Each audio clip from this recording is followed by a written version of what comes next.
My lawyer called me at work and said, "Your wife just told police you beat her unconscious last night. There's a warrant out for you. Do not go home." I asked him what he was talking about. I'd spent the night in a hotel 400 miles away for a conference. 300 people had watched me give a keynote at 8 p.m. He said there was an emergency protective order, and I needed to surrender before officers showed up at my office. I drove to the station and saw Dana in the waiting area, an ice pack pressed to her cheekbone, a bruise blooming purple under her eye, surrounded by officers handing her water. The second she saw me, she flinched and cried, "That's him. That's the man who did this to me." Every head in the room turned and looked at me like I was garbage. She handed a detective a hospital report, photos of the bruising, a note about a possible fractured orbital bone. If they believed her, I'd lose my kids, my house, maybe my freedom. But something was wrong. The report was time-stamped 9:40 the night before. At 9:40, I was signing books in a hotel lobby in another state. Why would she pick a time I could prove I wasn't even in the same time zone? The judge granted the emergency order anyway. As Dana walked past me, she leaned in and whispered, "Should have agreed to sell the house when I asked nicely." That night, I sat in a cheap motel scrolling through videos of my son yelling, "Dad, watch this," off the diving board until my eyes burned. I couldn't stop thinking about that timestamp. The next morning, my boss shut his office door and wouldn't meet my eyes. We can't have someone facing an assault warrant in front of clients. Just like that, I was suspended. Then my sister called, her voice shaking. "How could you? I saw the pictures of her face. Don't call me again." I tried to tell her about the conference, the hundreds of witnesses, the live stream, but she'd already hung up. Everyone believed Dana. No job, no family, no kids. But I refused to let her win. I hired a real defense attorney and laid it all out. Hotel keycard logs, the recording of my keynote, the time-stamped photos from the event. "This doesn't add up," I said. He looked into it and called me back, sounding like a different man. "Come in, now." He slid the hospital report across his desk. "This injury was photographed at 9:40 p.m. You were on a stage, on video, at 9:40 p.m. Someone else was with her when this happened." Dana had a boyfriend she always brushed off as just a coworker. I dug into him and found out he wasn't a coworker at all.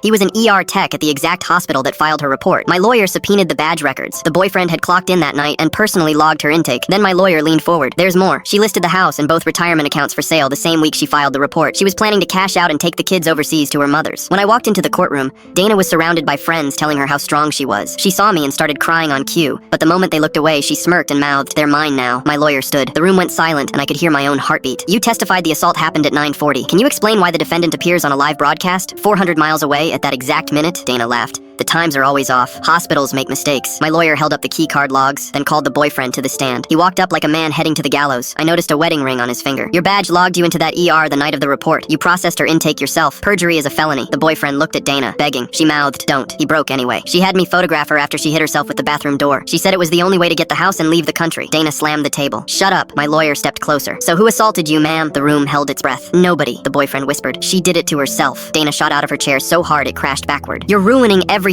Two bailiffs moved in as she shoved one away. The judge rose. "You are in contempt, and I am referring you for filing a false report and perjury." The rage drained from her face into something small and cornered. "Wait, I'm the victim. I'm the mother." They pulled her toward the door, and she twisted around to lock eyes with me. "This isn't how it was supposed to go. I got full custody that day."